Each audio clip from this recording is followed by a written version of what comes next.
Hi, this is Harry again. So this is the second in a four-part series answering the question, what is science? So we'll be discussing the items taken from the Nature of Science quiz developed by Larry Flamer. So we'll be looking at these questions. Can science solve any problem or answer any question?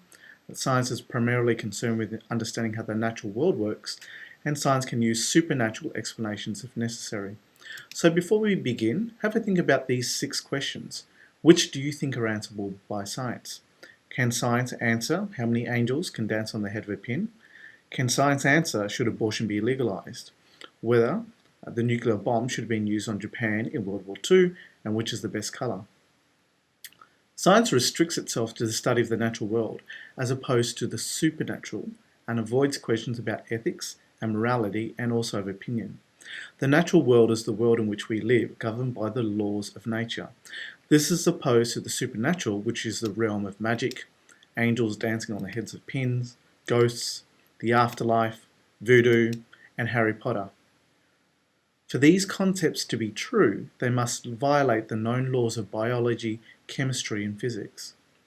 The primary methods of finding out about the world in science is empirical observation and experimentation, making many claims of the supernatural untestable, which is a key feature of science. Ideas must be testable. Dancing angels cannot be observed, directly or indirectly, dancing on the head of a pin, so this question cannot be answered by science. Similarly, no one can visit hell or send probes, and so therefore discussion of the number of levels of hell are relevant to science. Most questions about the supernatural, witches, ghosts, and so on are beyond the scope of science. The second point is that many questions of the supernatural are unfalsifiable.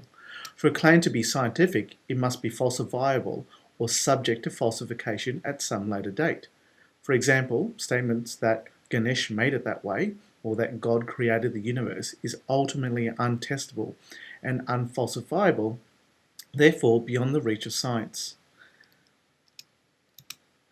What about string theory, I hear you ask? Well, this remains a theoretical concept until such time it can be subjected to experimentation, at which time it becomes testable and subject to falsification. So at the moment, it's merely a hypothesis, not really a theory, until it can be tested. We'll talk about theories and hypotheses in a later clip. Science cannot tell you whether the application of a particular technology is right or wrong. Science can't tell you whether we should have science can show you how to make a nuclear bomb, but it doesn't tell you when to use it. Similarly, on matters of opinion, science cannot comment on questions of colour or ice cream preference, as these are a matter of personal taste and will vary from person to person. Science seeks to make generalities. What about this item here? Astrology is a science. Astrology, along with other methods of predicting the future, such as tarot card reading, palmistry, Chinese astrology, and reading chicken entrails, was one of humanity's first attempts at making predictions and explaining why certain phenomena occurred. So for example, where did I get my personality from? Will I get married? When should I get married? Or when should I invade my armies to the north? So while the modern field of astronomy certainly grew out of astrology, astrology maintains that occurrences on Earth are governed by the motion position of heavenly bodies and brings us to an important aspect of scientific knowledge, that for something to be scientific, you need a plausible, demonstrable mechanism by which this occurs. So you need to be able to experimentally or observationally demonstrate that the position of stars affects our personality or what goes on here at Earth.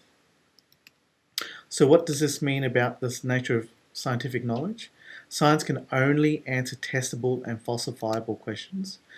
Science can't comment on how it should be applied, and it can't comment on matters of opinion, and that for it to be scientific, it requires a demonstrable and plausible mechanism. And here's a quote by Nelson Mandela.